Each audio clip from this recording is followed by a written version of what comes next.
a way to take away his quirk.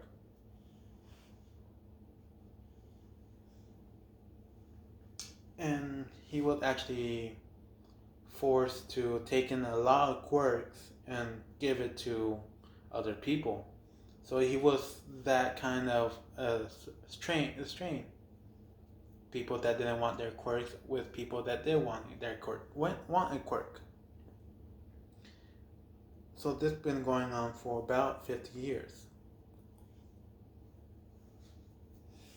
But all the scientists had died, and other new ones came in, but they didn't know exactly what All for One was actually is. So they did the same thing what the old scientists did, but with more new technology, which made it more painful. But after 100 years of that torture, All for One finally had a quirk powerful enough, and he used it against all of them. He learned, but he did it secretly, to mix with a few quirks together to become more powerful. He was able to do this because of years of training without them knowing. So he mixtured a air, a fire quirk together to make it more powerful, an ice and water quirk to make it way more powerful, and then he kind of tested out those two quirks on one hand, and he did fire at one point, and then the other one on the other. When it just barely touched each other, it made an explosion, way bigger than he thought. It covered his whole room, which was a 10 by 10 room. They didn't really give him much space. And he pretty much had an idea to mixture any other quirks that would make this thing more powerful. One day, he got a shock absorption quirk, the one he gave to the normal at the very beginning. And he pretty much took in, he actually did that very explosion so many times, taking in the energy and making himself into a bomb. Yeah. So at one point, he just couldn't take it enough and released the power that he was absorbing this whole time. And it destroyed the whole area. I would say the area was as big as the Pentagon. That big of an area. It wasn't the original, but it's as big as that. And he flattened that whole area, and everybody around him died. And to that point, he became a villain. He did some good things, but nothing that anybody could see. But for those 50 years, he became a villain and became the top number one villain in the world.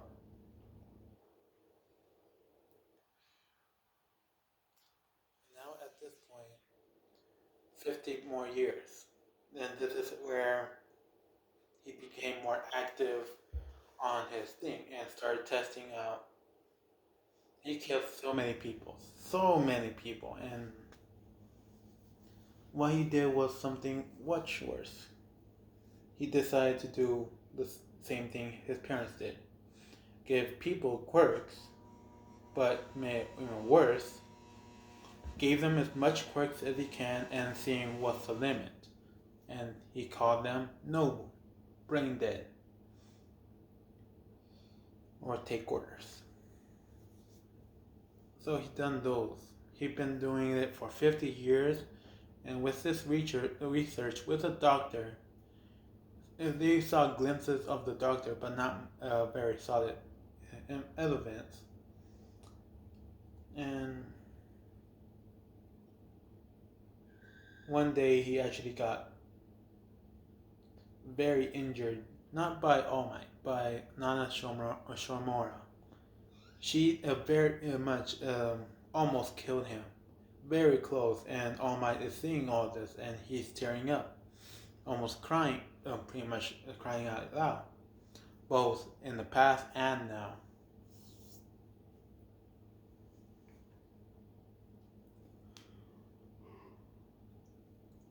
And the moment that she died, she well, the moment where she was about to die, uh, All for One said, "I know that you have a son, and his grandson, and your grandson seems very special. Seems like he has a more powerful quirk than you." And Nana Shomaro is actually looking up and trying to say something, but she's spilling out more blood. And he said, "I wonder what would happen if his quirk, with quotation marks, gone out of control. Would he be a great villain, don't you think?" And she perished. She's died. She dies at that point. All for One, All Might pretty much in the background, can't really do anything right now. He doesn't have enough power to defeat this person. But it's further on, the is all for One is corrupting his Shiraki's quirk, where he accidentally killed his mother and father, and running away, and he's saving him. But at this point, it starts to fuzz away, getting darker and darker, where they can't barely see anything.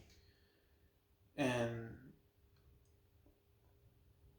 they kind of like Zuko is shaking right now. On the arm that he's using, it's very shaking, and he let go. And he's kind of like on the ground, pretty much holding his head because he got one heck of a headache. It's a it's one of those headaches where if you just get like a bottle of water that's been in the freezer for so long that it's not frozen but it's about to freeze, at that point and chug the whole thing, that is the kind of brain freeze headache he is having right now. So he's right just in the chair and holding his head, trying to say not say anything, but it's in pain. He's in pain. And All Might and Nezu are asking when you stop. We need to see more. And Zuko kind of like he can't say anything, but he points at to All for One. And All for One is just sitting there, blood all over him, all through his ears, his nose, his mouth, and he's still spitting out more blood. And the hero, the Nezu, actually tell everybody to bring in a doctor, bring him in, and make him stay alive just a bit longer. Zuko, come on, hurry up. We need more information. We need to know what he's planning. And they're all yelling at him, and Zuko, he kind of like crawling to his to the thread and grabbing on it, and he slowly grab onto the thread and look to further in the future. And Nezu actually grab onto Zuko, and he sees something, but he can't tell what it is. It seems so big, but so terrifying at the same time. But he can't see what's going on. And Nezu is actually yelling at Zuko to focus on what he sees, and Zuko is trying his best, but it only showed a glimpse, one single glimpse, and it was huge. And on the background it said, "No move," and Zuko let go, and he passed out. He couldn't take in the pain anymore, and All for One died. The heart monitor that was on him went beep throughout the whole time. And the scene goes black with that beeping sound. An hour has passed by. All My All for One has been considered dead, and no way of bringing back to life. They have gotten a lot of information, and so they're writing down everything. Nezu is doing the same thing.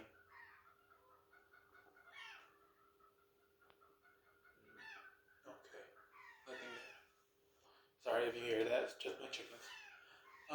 But they Zuko finally woke up slowly but surely, and Recovery Girl pretty much tell Nezu and All Might that Zuko have uh, gone through extreme headaches, nausea, sick, feels almost a coma state. He is still okay, but I and she asked both of them to not do that to him again. If he had gone any further, he might have died. And Nezu and All Might was surprised that it actually took so much pain out of Zuko and All for One to actually almost kill him.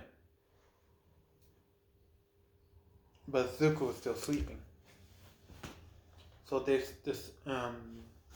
decided to not do this again for until he's up to a certain age.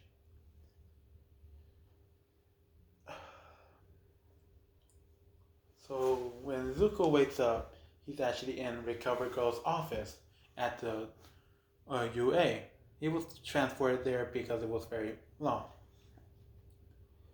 And Zuko said, "Hey, where am I?" And she said, "You're at the UA, my office, in the in your bed." And he said, "Oh, okay. Um, did they get as much as they wanted?" And she said, "Yes." But Sonny, what you have done was very brave, but you almost died. And Zuko said, "Yes, I know. But we needed the information to understand." And she said, "Understand what?" And this is all videotaped because All Might and Nezu will still need to do some paperwork. But they are videotaped live, or only they can see. And Zuko said, and he kind of pointed to the camera and said, "To see the truth." And Recover said, "The truth of what? What do you mean?" As young man. And Zuko said,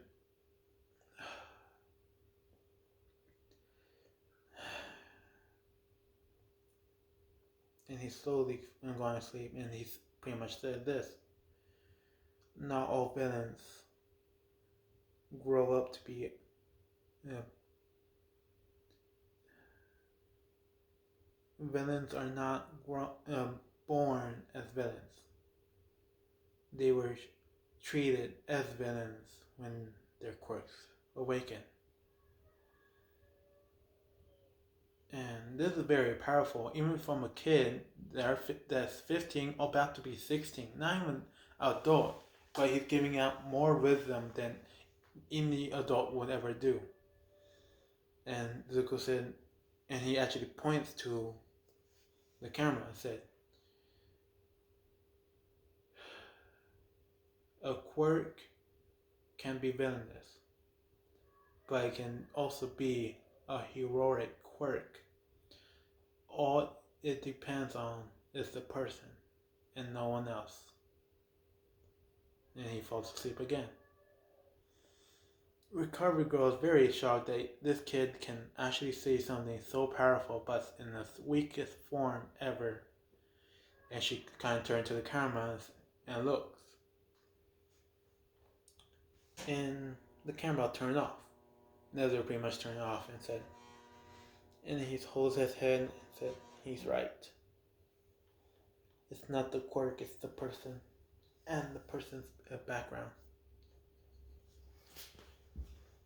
So, so a few actual hours have actually passed. Zuko actually woke up. He feels so much better. He's actually stretching, kind of yawning.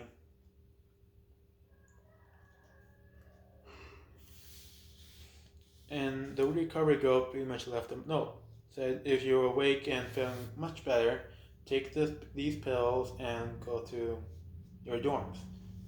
So Zuko said and do that, and he's very happy about this. He finally tells them exactly what he thought of everything that's going on. Now here we go. He's in the dorms, and everybody is finally coming in. As Zuko sees Suyu and give her a nod, well, kind of like do what most guys do when they see other people, head up or head down, depending on what they feel. And she does the same thing and asks the girls how about they play a game. And Zuko kind of walks to the group of guys and they do the same thing. So an hour have passed and all the guys were talking about how one girl's how they seem so great, and the guys that are dating the girls are pretty much telling them do not say anything else because they're and so Zuko's actually recording the point where the girls, the guys, the ones that are in a couple, what they're saying and defending their honor of sorts, and not saying anything lewd in this part. And Kaminari, he does the same thing. He says a few girls are pretty cute, but and Zuko says, and what? And she said, well, I think, and he kind of like rubbed his head and said, I think Jill, she's pretty cool. And Zuko said, oh, what's so cool about her? May I ask? And he pretty much said, well, she does, she's very good with music. And he said some more nicer things, and Izuku is recording all this in secret, of course. He does this, and he goes to, and now two more people. Todoroki, Shoto, Todoroki. He pretty much thought he really doesn't think of anybody like that. He never knew love like that. And Zuko said, sorry if you heard that. That was very annoying for me too. And Shoto said, I guess Momo. And Zuko said, oh, you like Momo. Will you explain why? And can you go in much more detail? And Shoto said,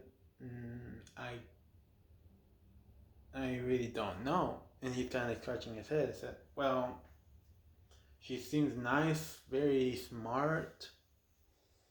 She's top of her class. Her quirk is very amazing. She knows exactly what she needs to do to improve her quirk. And Zuko was kind of like smiling and saying, so do you like her in a romantic way? And Todoroki said,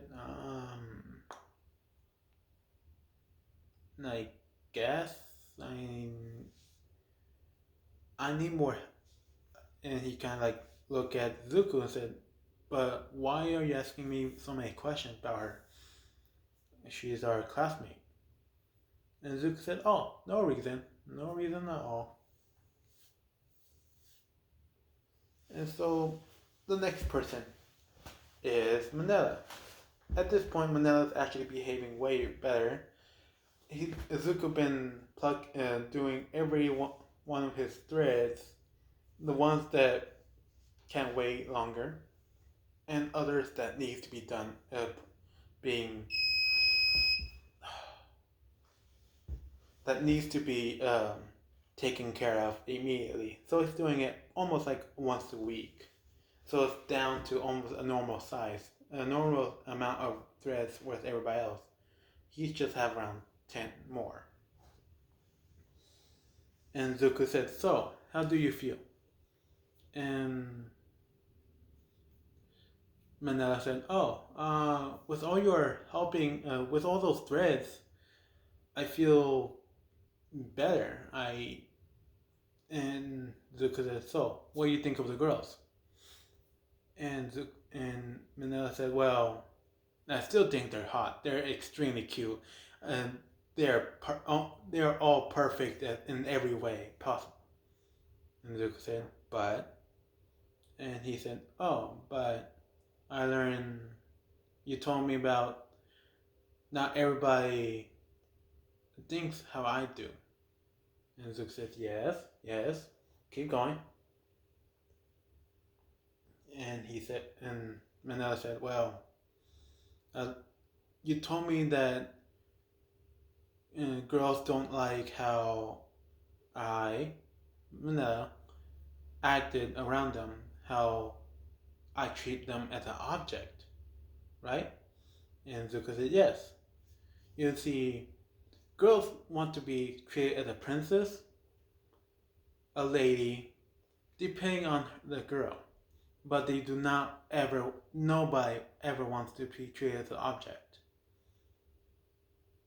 And all the guys are hearing this, is hearing that Zuko's so wise, way beyond his years. And Ida's agreeing to everything he says and to actually listen to her. She is also a person. She's also have feelings. And Minna said, "Ah, yeah, but this is hard, man. It's hard to not be who I am." And Zuko said, "No, that's you because of all the other things that have happened. Now, since you're older, more mature, you can choose to be like that, or you can choose to be way better. We can start from the we can start from now and become way better as we did before us." So actually they mellow down and they start talking about it way more serious. And this is actually guide talk. No other parts where most people think. And so he stopped recording himself there. Suyu does the same thing with all the girls. Not as much, but they're still enjoying it. Shall I keep going? So everybody pretty much leaving, and Zuko actually pulled on to Manila. And yeah, Manila. Okay, and asked Suyu to come in. And Zuko pretty much explained Manila. So know how you look and how you acted seems wrong. And he said yes. Like before, he agrees with everything you say. And Zuko said, "Well, let me show you what the girls have thought of you throughout these past months." And he said, "Oh, what? What do you mean?" And Zuko said, "Well, Suyu, may I?" And she said, "Let me do it." And she said, "Well, first, Minda, you were such a perv to everybody. It, we just wanted to kill you at the very moment you start talking about anything." And Minda's just pretty much standing there and putting on to everything. And Zuko pretty much grabbed onto her to Suyu's recorder and start playing it. And he asked, "Where?" And she said, "Around in the middle part." So he started playing it, and Manila is hearing that the girls are saying at this point, let's get to the girls.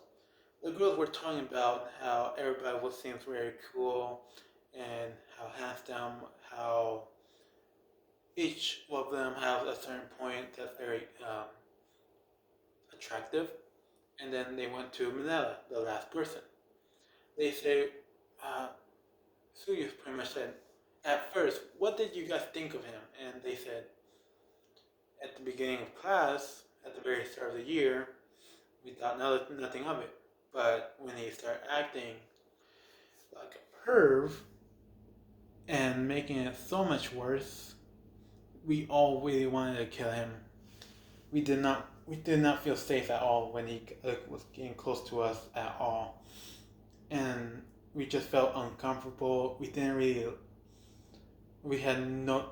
We had no choice but to pretend to like him. And then one girl said, "But then when Zuko started becoming friends with him, he started to change, right?" And the girl said, "Yeah, but I mean, he was still acting like a perv, and they're trying to make it. They're trying to hate him more, but Suyu and another girl is actually like defending him. That other girl will be Uraraka, and she's one of the nicer ones. So she's defending him, but agreeing with some points, and Minna is hearing all of this, and Minna understand what he's been acting in the past. Everybody, not just the guys, even the girls thought the same thing. So this really hit his ego, but for the better. So I'm going to end it at this point because it's going to be exactly there. So guys, thank you for listening. I'm going to end it at this point, and bye.